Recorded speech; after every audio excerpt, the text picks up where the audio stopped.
আসসালামু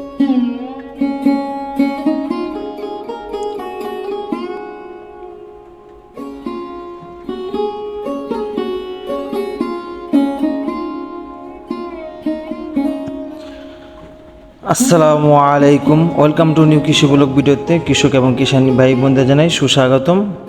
আজ আমি আপনাদের জন্য নিয়ে আসলাম জাদুর কাঠি।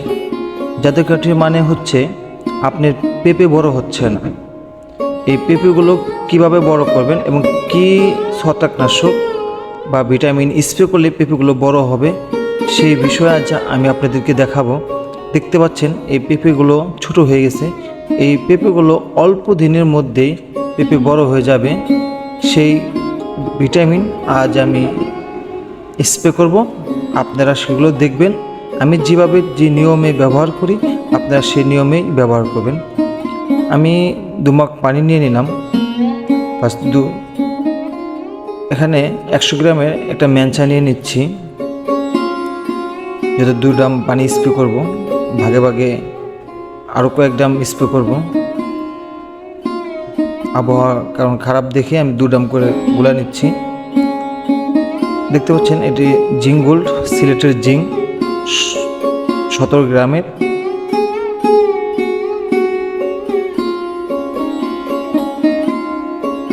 এখন আমি নিব আপনার এই বোতলটার মধ্যে 1 বোতল পানি। তারপর এই বোতলটির মধ্যে আমি ছেড়ে দেব J3 ট্যাবলেট।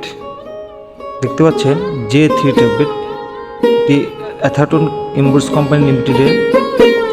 আমি এই ট্যাবলেটটি এই বোতলটির মধ্যে 1 ঘন্টা ভিজিয়ে রাখবো।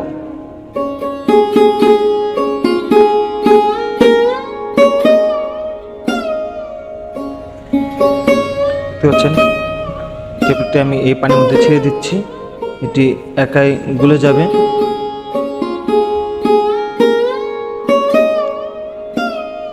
এটা আমি ভালো করে নাড়া দিয়ে নিচ্ছি।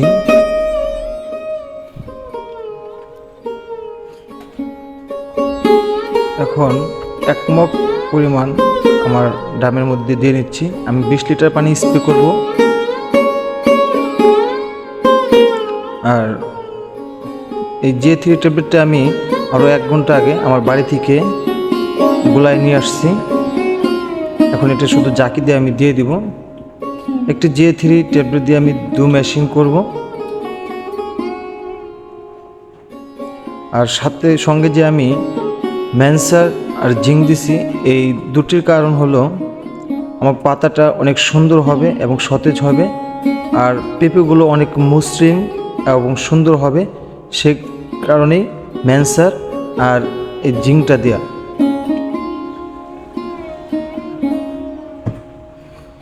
এটাকে আমি ভালো মতন গাছের পাতায় এবং পেঁপেতে ভিজিয়ে স্প্রে করব।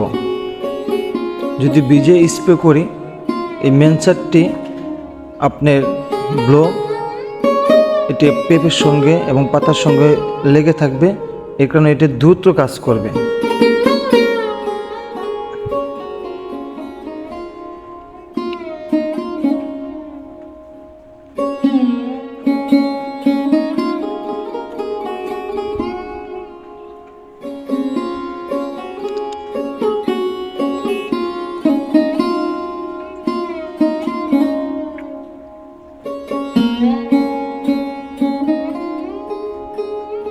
দেখতে পাচ্ছেন আমি কিভাবে পেঁপেতে এবং পেঁপের মাছ পাতায় ভিজিয়ে দিচ্ছি। আপনারাও এভাবে ভিজিয়ে স্প্রে করলে আপনারাও সঠিক ফলটা পাবেন। এতক্ষণ যারা আমাদের ভিডিওগুলো দেখছেন সবাইকে অসংখ্য ধন্যবাদ। আপনারা সবসময় খান সাহেবের কৃষিকর ইউটিউব চ্যানেলটির সঙ্গে থাকবেন এবং খান সাহেবের কৃষিকর ফেসবুক পেজটির সঙ্গে থাকবেন।